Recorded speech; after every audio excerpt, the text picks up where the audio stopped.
오늘 말씀은 이 요셉이 형들을 용서하고 위로하는 그런 장면입니다. 이걸 통하여서 그리스도 안에서 성도인 우리들이 또 형제 자매들과의 관계에 있어서 또한 동일한 이런 삶의 아름다운 열매를 또 그리스도 안에서 맺을 수 있음을 살펴보고자 합니다. 야곱의 아들들은 아버지 이 야곱의 장례식을 모두 마치고 애굽으로 돌아왔습니다. 그때 이 요셉의 형제들 가운데 이 공통된 두려움이 있었는데 그것은 바로 요셉에 대한 두려움이었습니다. 다름 아니라 형제들은 과거에 요셉에게 잘못했던 일이 있었는데 그것을 요셉이 이제 복수하지 않을까 하는 것이었습니다. 15절을 제가 읽어보면 요셉이 혹시 우리를 미워하여 우리가 그에게 행한 모든 악을 갚지나 아니할까. 요셉의 형들은 이 요셉을 두려워한 이유가 자신들이 요셉을 괴롭혔고 또 매정하게 그를 애굽의 노예로 팔아버린 일이 있었기 때문에 그러합니다. 요셉의 형들은 요셉이 이 일로 인해서 아직도 이 형들에 대한 원한을 품고 있었을 것이다 라고 생각하고 있는 것 같습니다. 그래서 형들은 요셉이 아버지가 살아있는 동안에는 차마 부모님 계신 곳에서 복수는 하지 못했을 것이고 그래서 이제는 아버지가 돌아가셨으니 형들을 복수하는 일은 시간 문제겠구나 이 생각을 하였던 것 같습니다. 그래서 아버지가 돌아가시자마자 형들은 두려움에 사로잡힐 수밖에 없었습니다.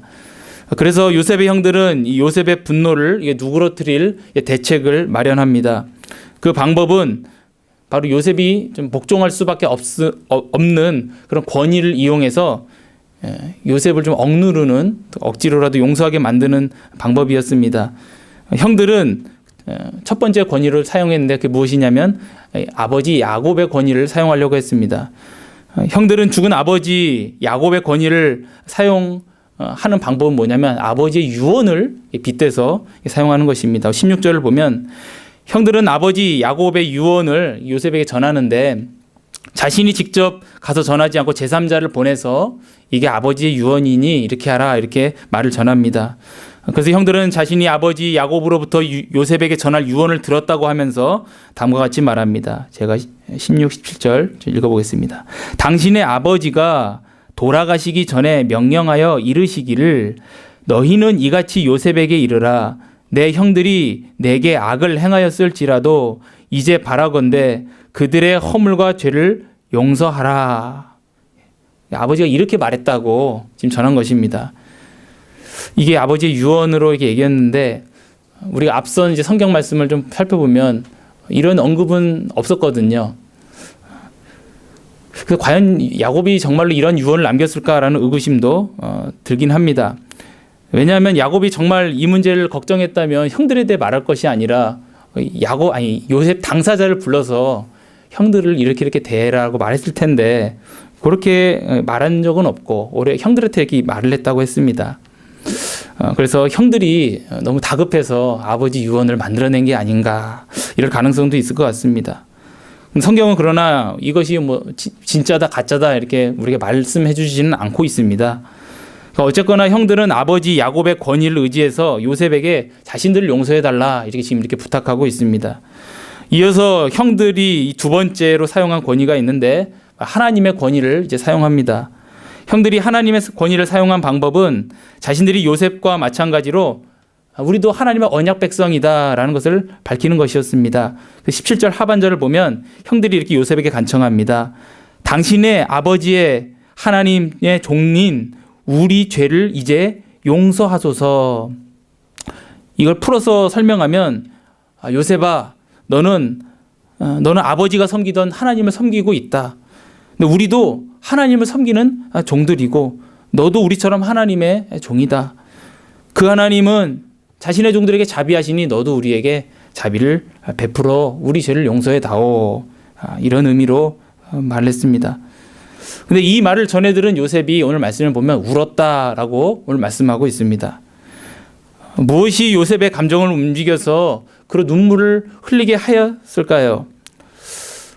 우선 보면 요셉이 기뻐서 온 건 아닌 것 같습니다. 왜냐하면 지금 기뻐할 이유는 없기 때문입니다. 요셉은 지금 마음이 아파하며 울고 있다고 여겨집니다. 지금 요셉이 우는 이유는 과거에 형들이 당한 일들이 다시 생각나서 원통해서 우는 것도 아닌 것 같습니다. 왜냐하면 요셉은 과거에 형들을 애굽에서 처음 만나서 자신의 정체를 밝히면서 그때 자신의 정체를 밝히며 울며 그리고 형들하고 화해를 했었습니다. 그때 요셉은 하나님의 섭리에 대한 믿음이 있었고 그리고 형들도 그때 회개를 하는 모습을 보였습니다. 그래서 그때 요셉은 분명히 그 과거에 어떤 아픔이 있었다면 그때 다 위로를 받았을 것입니다. 요셉이 지금 우는 이유는 아마 형들이 불쌍해서 울었을 것으로 보입니다. 왜냐하면 요셉은 이미 형들을 오래전에 다 용서했고 또 형들과도 어느 정도 화해를 했는데 형들은 아직도 이 요셉의 용서와 또 형제를 믿지 못하고 지금까지도 이렇게 두려워하고 있기 때문이었습니다. 형들은 여전히 양심의 가책을 느끼며 요셉을 두려워하고 있습니다. 그래서 형들은 돌아가신 아버지의 권위를 빌리고 또 하나님의 이름을 의지해서 어떻게든 요셉의 복수심을 억제시키려고 지금 애를 쓰고 있는 모습을 보이고 있는데 이런 모습을 보는 요셉이 마음에 안타까움을 느껴 이렇게 두려워하고 있는 형들을 불쌍히 여겼을 것으로 이게 보입니다. 그러므로 이 요셉은 형들을 향한 이 동정의 눈물을 흘리는 것입니다. 요셉이 형들을 향하여 갖고 있는 이 온유한 마음 그리고 이 긍휼히 여기는 이 마음은 성도인 우리가 또한 내 옆에 있는 우리 성도님들에게 가져야 될 동일한 마음으로 여겨집니다. 베드로 사도가 베드로전서 3장 8절에 이렇게 말씀합니다. 마지막으로 말하노니 너희가 다 마음을 같이하여 동정하며 형제를 사랑하며 불쌍히 여기며 겸손하며 라고 성도들을 권면합니다. 우리가 옆에 계신 이제 성도님들을 바라보면 불쌍히 여기실 때가 있으십니까? 물론 이제 나보다 좀 더 행복해 보일 때도 있고 또는 내가 남 걱정해줄 때가 아닌 것처럼도 보일 때가 있는데 사실은 알고 보면 그렇지가 않습니다. 그러니까 이 땅에 살아가는 모든 사람들은 알고 보면은 다 불쌍한 사람들입니다. 어떤 사람은 아무 걱정 없고 행복해 보였고 또 어떤 나의 부러움의 대상이 될 수도 있지만 그에게는 또한 그만의 또 남모르는 고통이 있고 또 그만의 또 오래된 근심이 있고 또 그만이 알고 있는 또 숨겨진 또 애씀이 다 있습니다. 근데 이런 건 겉으로 다 드러나지가 않습니다. 모든 사람에게 이러한 면이 있다는 것을 우리가 생각해 볼 때 우리는 옆에 있는 우리 형제 자매들에 대해서 너무 매정하게 대할 수가 없다는 사실을 알게 됩니다. 저도 이제 교회 밖에서 이제 일반 사람들을 만나다 보면 어떤 사소한 일에도 어떤 분들은 굉장히 처음 보는 사람인데 공격적으로 대하시고 또는 막 방어적으로 너무 나와서 참 내 마음 자체가 너무 위축되고 각박하게 여겨질 때가 있습니다. 작은 일 하나에도 째려보고 또 험한 말이 나오고 또 자신의 이익과 관련이 없으면 철저하게 외면하는 모습들을 우리가 많이 경험합니다. 그래서 서로가 서로를 못 믿는 분위기여서 사람들의 마음에 어떤 완충지대 같은 것이 없어 그냥 서로 부딪히는 그런 위험한 상황으로 많이 경험하게 됩니다. 오늘 사도 바울도 성도가 서로 불쌍히 여길 것을 말씀합니다. 에베소서 4장 32절을 보면 서로 친절하게 하며 불쌍히 여기며 서로 용서하기를 하나님이 그리스도 안에서 너희를 용서하심 같이 하라라고 말씀합니다. 그래서 사도 바울이 우리 성도가 서로를 용서할 수 있는 근거를 오늘 아까 말씀에서 제시를 하는데요. 서로 용서할 수 있는 힘을 우리가 제공받는데 그 근거는 바로 하나님이 그리스도 안에서 우리를 용서하셨기 때문입니다. 우리 누가복음 23장 34절 보면 예수님께서 십자가에 못 박히실 때에 이렇게 기도하셨습니다. 아버지, 저들을 사하여 주옵소서. 자기들이 하는 것을 알지 못함이니이다 라고 기도하셨습니다.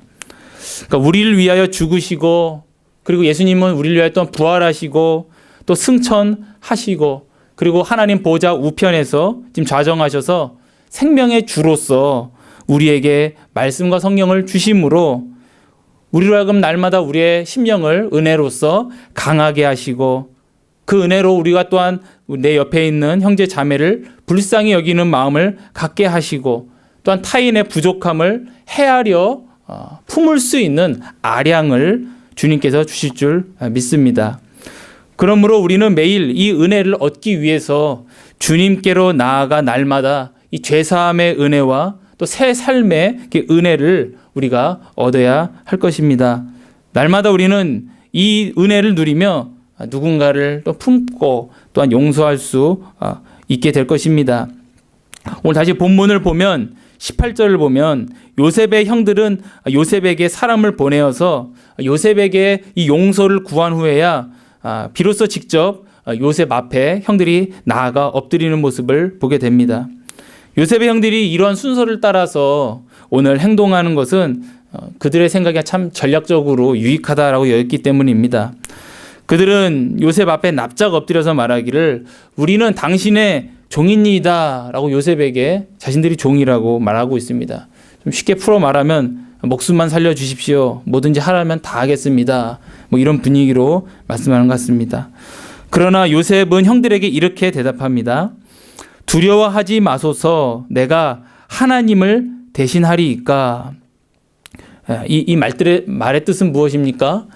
이 말의 표면적인 의미는 요셉 자신이 하나님을 대신하여 심판자가 되지 않겠다, 이런 의미입니다. 근데 이걸 우리가 오해하면 안 될 것이 원수는 갚는 것이 하나님께 있으니 내 손으로 형들의 원수는 갚지 않고 하나님께 우리 형들을 맡기겠습니다. 이런 말로 우리는 이해해서 안 될 것 같습니다. 왜냐하면 만약에 요셉이 이런 의도를 가졌다면 요셉은 형들을 지금 용서할 것이 아니라 오히려 하나님께 복수할 것을 의탁한 것이 될 것입니다.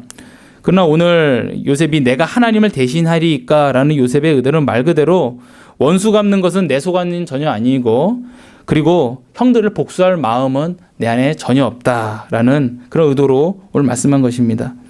우리가 여기서 배우게 되는 것이 있습니다. 즉 우리가 분노를 누구르뜨리고 또 누군가를 용서할 수 있는 힘, 그것은 바로 내가 누구인 줄 알고 그리고 하나님이 누구이고 또 하나님 앞에서 내가 누구인지를 알 때 우리는 또한 내 옆에 있는 형제의 관계도 바르게 정립된다는 것입니다. 나는 누구입니까? 하나님은 누구십니까? 하나님은 나를 구원하신 창조자요 구속자이시고 그리고 나는 그분의 종이고 그분의 백성이고 그분의 자녀입니다. 그러므로 우리가 옆에 있는 내 형제 자매들과의 관계에 있어서 하나님은 나의 용서자 그리고 나를 구속하신 분이기 때문에 또한 나는 그분의 자녀이기 때문에 내 옆에 있는 형제 자매도 한 주님 안에서 형제 자매로서 우리는 대하게 되고 그때 우리는 한없는 끝없는 분노와 또는 미움들이 있을지라도 그 안에서 사그러들고 용서할 수 있는 힘을 내가 먼저 용서를 받았기 때문에 누군가를 용서할 수 있는 힘을 주님으로부터 받아 우리는 살 수가 있게 됩니다. 그래서 오늘 본문으로 다시 보면 20절을 보면 형들에게 대한 요셉의 대답이 계속 이어집니다. 읽어보면 당신은 나를 해하려 하였으나 하나님은 그것을 선으로 바꾸사 오늘과 같이 많은 백성의 생명을 구원하게 하시려 하셨나니 라고 말씀합니다. 오늘 요셉이 여기서 하나님의 선한 섭리를 고백하고 있습니다. 하나님께서 악을 바꾸셔서 선을 이루심을 말씀합니다. 바로 과거에 요셉의 형들은 요셉을 완전 파멸시키려고 구덩이에 쳐놓고 또 애굽의 종으로 팔았었는데 하나님은 그 일을 통해서 요셉이 애굽에 가서 바로 그 지방의 모든 사람들이 굶어 죽을 만한 그런 큰 기근을 구원할 하나의 그 하나님의 통치의 대리자로서 총리로 세우고 그리고 그를 통하여서 그 지방 사람들을 적절한 조치를 하여 살리고 뿐만 아니라 더 중요한 것은 야곱의 가족들을 애굽으로 옮기는 그 결정적인 일을 요셉이 하게 됩니다. 그러니까 하나님의 이 큰 구속 사역에 있어서 한 부분을 요셉이 감당하게 된 것이지요. 형들은 죽이려고 보냈는데 하나님은 그 일을 통하여서 생명을 살리는 일을 하셨습니다. 참 놀랍고 신비한 일입니다. 근데 요셉이 이것을 깨달았습니다. 하나님은 자기 기뻐하시는 뜻을 위해서 이 모든 것을 사용하셨구나 라는 것을 믿음으로 깨닫게 되었습니다. 요셉이 이러한 하나님의 섭리와 하나님의 뜻을 깨닫게 된 것이 그가 요셉의 형들을 용서하는데 오늘 큰 도움이 된 것을 우리가 알게 됩니다. 왜냐하면 요셉은 자신의 소명이 많은 백성의 생명을 구하는 것이기에 형들의 생명을 해하는 복수를 감히 꿈꿀 수 없었던 것입니다. 하나님이 나를 살리라고 총리가 되게 하셨고 이 자리에 세우셨는데 어찌 또 생명을 해할 수 있겠습니까? 만약 요셉이 자신의 형들에게 복수하려고 했다면 요셉은 하나님께서 그를 애굽에 보낸 그 뜻과 소명을 뒤엎는 것이고 또 어떻게 보면 하나님께 도전하는 것이 될 수도 있을 것입니다. 그래서 요셉은 혹시 형들에게 복수하는 마음이 인간적으로 들었을지라도 자신의 소명 가운데 내가 하나님 앞에서 누구인가를 또 하나님이 누구이신지를 묵상하며 마음을 다질 것으로 보입니다. 우리는 누군가를 용서할지라도 그 용서를 유지하는 것 또한 쉽지 않음을 우린 경험합니다. 우리는 용서를 유지하기 위해 반복적으로 결심이 필요할 때가 있습니다. 근데 그 용서 유지를 도와주는 것은 바로 나를 향한 하나님의 뜻을 깨닫는 것입니다. 우리 베드로전서 3장 9절에 이렇게 말씀합니다. 악을 악으로 욕을 욕으로 갚지 말고 도리어 복을 빌라. 이를 위하여 너희가 부르심을 받았으니 이는 복을 이어받게 하려 하심이라 라고 말씀합니다. 하나님께서 오늘 이 말씀에 우리는 악을 악으로 욕을 욕으로 갚는 것이 아니라 오히려 복을 빌어주라고 부르셨다라고 말씀하고 계십니다. 우리를 하나님께 화평하는 자로 부르셨고 그리고 영혼을 살리는 사람으로 그리스도 안에서 우리를 부르셨습니다. 이것이 우리를 향한 소명인데 하나님의 소명인데 이것을 우리가 생각한다면 우리는 누구를 위한 복수자가 될 수 없음을 우리는 알게 됩니다. 그러므로 하나님 앞에서 나와 또 하나님을 언제나 생각하시며 그 말씀 가운데 하나님과 나를 알므로 이 땅에서 그런 관계들 가운데 모든 복수를 우리가 버리고 오히려 축복하는 자로 우리가 살아야 함을 오늘 말씀 통해 알게 됩니다. 이런 마음을 우리를 지켜주실 줄 믿습니다. 오늘 다시 본문을 보면 20절에 형들에 대한 요셉의 대답이 계속 이어지는데요. 이렇게 말합니다. 당신들은 두려워하지 마소서. 내가 당신들과 당신의 자녀를 기르리이다 라고 말합니다. 요셉은 오늘 내가 형님들에게 해를 끼치지 않겠습니다. 어떤 소극적인 것을 넘어서 적극적으로 내 형들의 가족을 내가 책임지고 기르겠습니다라고 우리 자기의 형들에 대한 그 분노나 어떤 증오심에 오히려 더 그들을 사랑하고 품고자 하는 그런 적극적인 마음이 있음을 오늘 나타내고 그리고 약속을 해줍니다. 왜 이런 약속을 하는 것입니까? 형들은 지금 하나님의 공동체에서 하나님의 은혜 가운데 삶에도 그 용서와 그 사랑을 아직 믿지 못하여 불안하고 있기 때문에 그들의 마음을 위로해 주기 위해서 더 적극적으로 요셉이 하나님의 뜻을 이루고자 나아가는 것입니다. 요셉의 용서를 형들이 확신할 때 형들은 비로소 이 두려운 마음이 위로를 얻을 것입니다. 그래서 요셉은 형들이 요셉의 용서와 사랑을 믿게 하기 위해서 더 적극적으로 선을 행하고자 지금 약속하고 있습니다.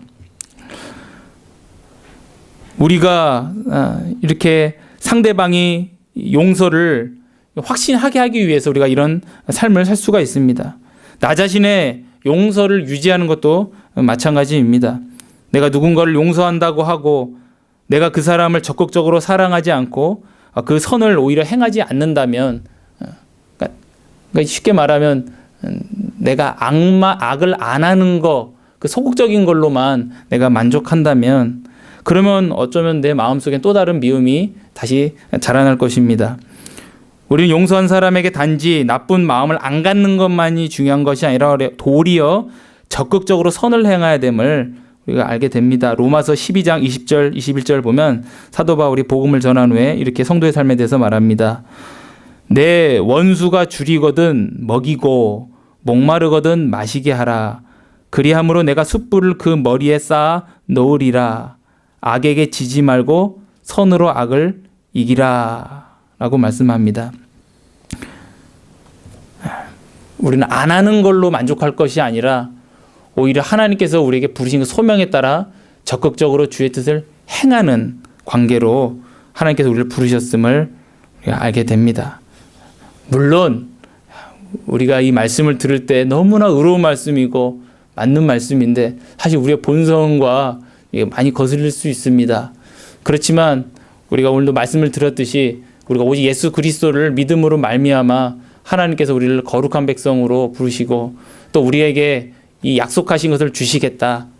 우리 예기 말씀처럼 우리를 거룩하게 하시겠다 하셨으니 이 말씀 우리가 붙잡고 한 주간도 또 우리의 모든 관계 가운데 주의 자녀의 빛을 비추는 우리가 되었으면 좋겠습니다. 기도하셨습니다. 거룩하고 자비로우신 하나님 아버지, 하나님의 백성인 이스라엘 가족 가운데 서로를 향한 불신과 두려움과 믿지 못함이 있었지만 하나님 주의 은혜 가운데 요셉이 하나님의 부르심을 알고 하나님이 누구신지를 알아 하는 그 가운데 형제들을 위로하는 모습을 우리가 보았습니다. 주여, 저희도 많은 관계 가운데 하나님의 백성으로서 이 땅에 저희도 살고 있습니다. 주님, 우리는 1만 달란트를 탕감받은 자이고 하나님은 우리의 구속자이며 창조자이시며 또한 우리로 하여금 의의 길로 가도록 영광의 길로 가도록 부르신 참으로 주의 영광 가운데 우리가 기뻐하는 자가 됨을 우리가 알고 있습니다. 하나님, 이 길을 가는 저희들 감사하고 그러나 이 길을 감에 있어서 저희 힘으로 할 수 없사오니 우리를 거룩하게 하시겠다 하신 그 약속에 따라 오늘 말씀처럼 원수에게 오히려 축복하고 사랑하고 그의 목마름에 오히려 냉수를 떠다 줄 수 있는 그런 적극적인 사랑에까지 나아가는 저희들 되게 함으로써 하나님의 영광의 빛을 밝게 비추는 저희들 되게 하여 주시옵소서. 감사하며 예수님의 이름으로 기도드리옵나이다. 아멘.